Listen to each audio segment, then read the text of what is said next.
बिस्मिल्लाहिर्रहमानिर्रहीम। आज का हमारा टॉपिक है टाइप्स ऑफ रिवर्सिबल इलेक्ट्रोड्स।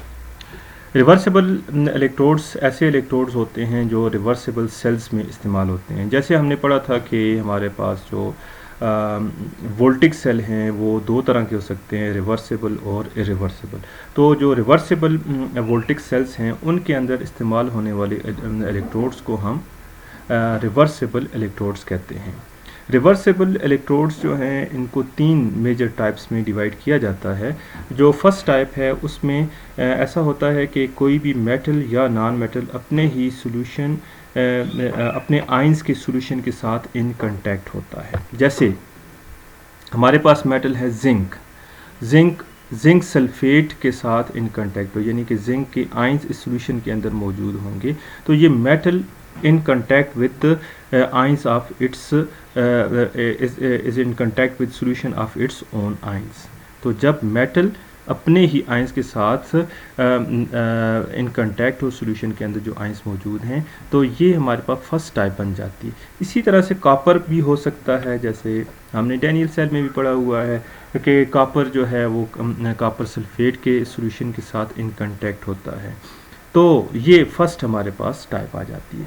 दूसरी टाइप में हमारे पास इसी के अंदर जो दूसरी टाइप है वो उसमें नॉन मेटल्स जो हैं वो अपने आयंस के साथ इन कांटेक्ट हो, जैसे हाइड्रोजन।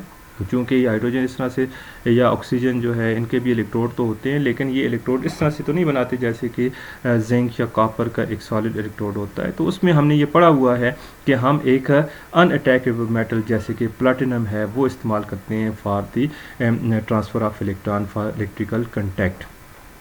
तो हाइड्रोजन जैसे स्टैंडर्ड हाइड्रोजन इलेक्ट्रोड में हमने देखा था तो हाइड्रोजन का इलेक्ट्रोड है और इसमें हाइड्रोजन इन कांटेक्ट है with solution of its ion. इसी तरह ऑक्सीजन जो है वो अपने ही आयंस के साथ या हाइड्रोक्सिल आयन के साथ इन कांटेक्ट होता है। इसी हेलोजन हैलाइड आयन के साथ कांटेक्ट होता है।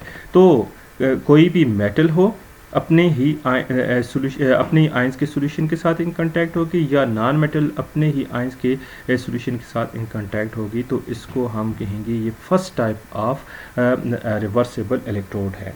इसमें आपने ये याद रखना है कि हमने जो रिड्यूस्ड फॉर्म है चाहे वो मेटल है या नॉन मेटल उसको लेफ़्ट साइड पे लिखना है और ऑक्सीडाइज्ड फॉर्म को हमने राइट साइड पे लिखना है। सेकेंड टाइप हमारे पास आ जाती है ऐसे इलेक्ट्रोड्स की जिसमें इलेक्ट्रोड के अंदर एक मेटल होती है, उसके साथ एक स्पेरिंगली सॉल्युबल साल्ट होता है उसी मेटल का, और जो स्पेरिंगली सॉल्युबल साल्ट है उसके A9 का एक सॉल्युबल साल्ट होता है। ये तीनों मिलकर एक इलेक्ट्रोड बनाते हैं और इसको हम सेकेंड टाइप ऑफ इलेक्ट्रोड में शुमार करते हैं। इसकी एक एग्जांपल हम लेते हैं, एक दो एग्जांपल्स।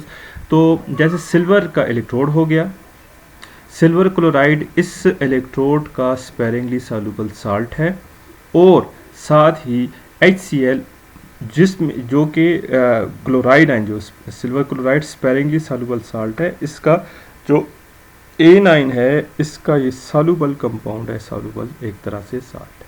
तो ये तीनों मिलकर जो है एक इलेक्ट्रोड बना रहे हैं, ये सेकंड टाइप ऑफ इलेक्ट्रोड होगा। इसमें जो रिवर्सिबल रिएक्शन है वो इसको हम ऐसे represent silver ion react with chloride ion to form silver chloride. ये क्लोराइड आयन कहाँ से आते हैं? ये HCl से आएंगे। यानी अगर कोई ऐसा इलेक्ट्रोड है जिसको हम इसके साथ कनेक्ट कर रहे हैं जो कि इनमें से इलेक्ट्रॉनों को विड्रेस इलेक्ट्रोड में से इलेक्ट्रॉनों को विड्रा करता है, उसका रिडक्शन पोटेंशियल ज़्यादा है, तो क्लोराइड आयन HCl में से सिल्वर आयन के साथ रिएक्शन करके इलेक्ट्रॉन प्रोवाइड करेंगे और सिल्वर क्लोराइड जो स्पेरिंगली सॉल्युबल साल्ट है वो उसका सॉलिड फॉर्म में डिपॉजिट कर देंगे।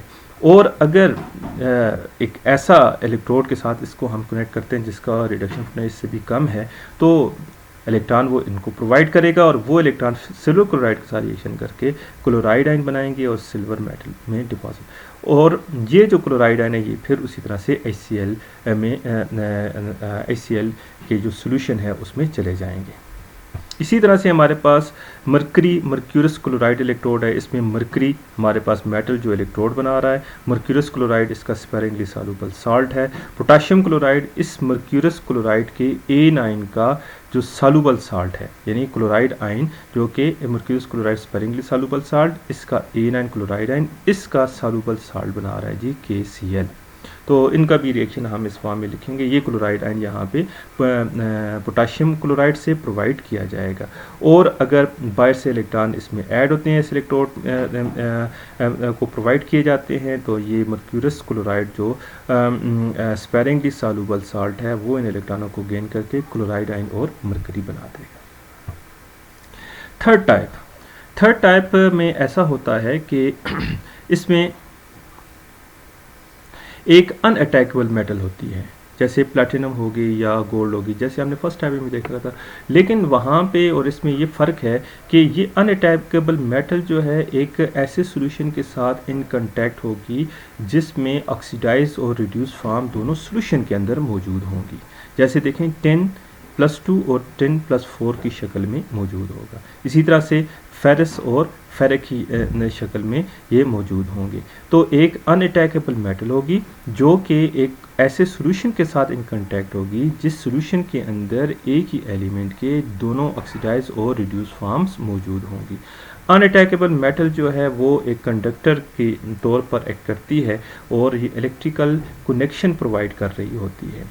और ऑक्सीडाइज और रिड्यूस फॉर्म जो है वो ज़रूरी नहीं है कि आयंस की शक्ल में हमेशा हों।